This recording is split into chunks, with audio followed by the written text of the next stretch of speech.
Hello everyone, আজকের ভিডিওটা তোমাদের জন্য খুবই ইম্পর্টেন্ট একটি ভিডিও হতে চলেছে।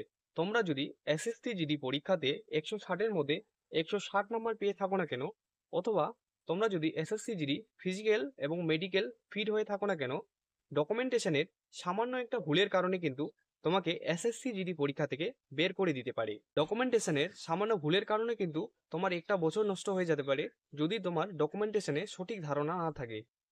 তোমরা যারা নেক্সটে এসএসসি জিডি এক্সাম দিবে, বা তোমরা এবছর যারা এসএসসি জিডি এক্সামে পাস করেছো ফিজিক্যাল অথবা মেডিকেল আছে, আজকের ভিডিওটা তোমাদের জন্য কিন্তু খুবই গুরুত্বপূর্ণ একটি ভিডিও হতে চলেছে। তো ভিডিওটি স্কিপ না করে অবশ্যই শেষ পর্যন্ত দেখতে থাকো। চলো তাহলে ভিডিওটা শুরু করছি। তো প্রথমেই আসি, তোমাদের কি কি ডকুমেন্ট লাগবে। তোমাদের মাধ্যমিকের এডমিট কার্ড, মাধ্যমিকের মার্কশিট, মাধ্যমিকের সার্টিফিকেট, এই তিনটি জিনিস কিন্তু খুবই গুরুত্বপূর্ণ। তাছাড়াও তোমরা যদি অ্যাপ্লাই করার সময় হাইয়েস্ট কোয়ালিফিকেশন দিয়ে থাকো 12 অথবা গ্র্যাজুয়েশন, সেক্ষেত্রে কিন্তু তোমাদের 12-এর মার্কশিট অথবা সার্টিফিকেট আর গ্র্যাজুয়েশনের মার্কশিট সার্টিফিকেট কিন্তু লাগবে। নেক্সটে হলো তোমাদের ডোমিসাইল সার্টিফিকেট। ডোমিসাইল সার্টিফিকেট হলো বাসিন্দা সার্টিফিকেট, তুমি কোন জেলা থেকে বিলং করো তার প্রমাণপত্র। তোমরা এই ডোমিসাইল সার্টিফিকেট কিভাবে পাবে? তোমরা নিয়ারেস্ট পুলিশ স্টেশন থেকে পুলিশ ক্যারেক্টার সার্টিফিকেট নিয়ে অনলাইনের মাধ্যমে অ্যাপ্লাই করলে কিন্তু তোমরা এসডিও অফিস থেকে এই ডোমিসাইল সার্টিফিকেট পেয়ে যাবে। পরবর্তী তোমাদের caste certificate, SC ST OBC এবং ইডাব্লিউএস এর ক্ষেত্রে এই কাস্ট সার্টিফিকেট কিন্তু দু ধরনের হয়, একটা স্টেট কাস্ট সার্টিফিকেট আর একটা সেন্ট্রাল কাস্ট সার্টিফিকেট।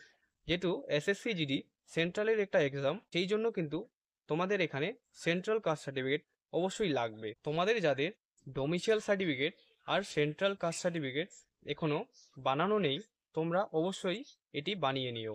নেক্সটে তোমাদের আইডেন্টি প্রুফ।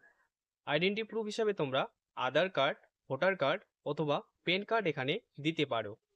যে কোনো একটা ডকুমেন্ট হলেই হবে, শুধু তোমার ডকুমেন্টই লাগবে, তোমার বাবা মা অথবা মা কারো ডকুমেন্ট কিন্তু লাগবে না।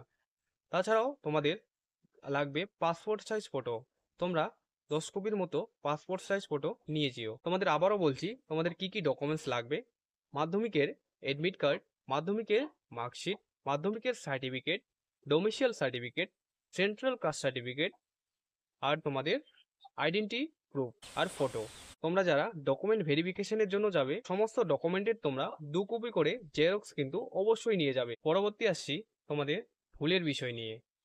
তো তোমাদের সমস্ত ডকুমেন্টে তোমার নাম, তোমার বাবার নাম, তোমার মায়ের নাম, তোমার ডেট অফ বার্থ যেন সেম থাকে। কোনো জায়গায় যেন কোনো বানানের ভুল না থাকে, সব জায়গায় যেন সেম থাকে। যদি তোমাদের কোনো ডকুমেন্টে নামের অথবা বাবার নামের, মায়ের নামের ডেট অফ বার্থ ভুল থেকে থাকে, তোমরা ঠিক করে নেওয়ার চেষ্টা করো। নইলে কিন্তু ডকুমেন্ট ভেরিফিকেশন করার সময় ওরা কিন্তু তোমার কোনো কথা শুনবে না, সোজা তোমাকে রিজেক্ট করে দেবে। তো তোমাদের হাতে এখন অনেক সময় আছে। তোমার নাম, তোমার বাবার নাম, মায়ের নাম অথবা ডেট অফ বার্থে যদি কোনো বানান ভুল থেকে থাকে, সেগুলি এখনই ঠিক করে নাও। অ্যাপ্লিকেশন করার সময় তোমরা যে যে ডকুমেন্টসগুলো দিয়েছিলে সেই ডকুমেন্টসগুলোই কিন্তু এখানে লাগবে। তো অ্যাপ্লিকেশন করার সময় তোমরা যে যে বানানগুলো দিয়েছিলে সেই বানানগুলো একবার তোমাদের অরিজিনাল ডকুমেন্টসের সাথে মিলিয়ে নাও। যদি কোনো ভুল থেকে থাকে তো তোমরা এখনই সেটাকে শুধরে নেওয়ার চেষ্টা করো। যদি তোমাদের কোনো প্রশ্ন থেকে থাকে সেটি কমেন্টে জিজ্ঞাসা করো, আমি তোমাদের উত্তর দেওয়ার চেষ্টা করব। ধন্যবাদ।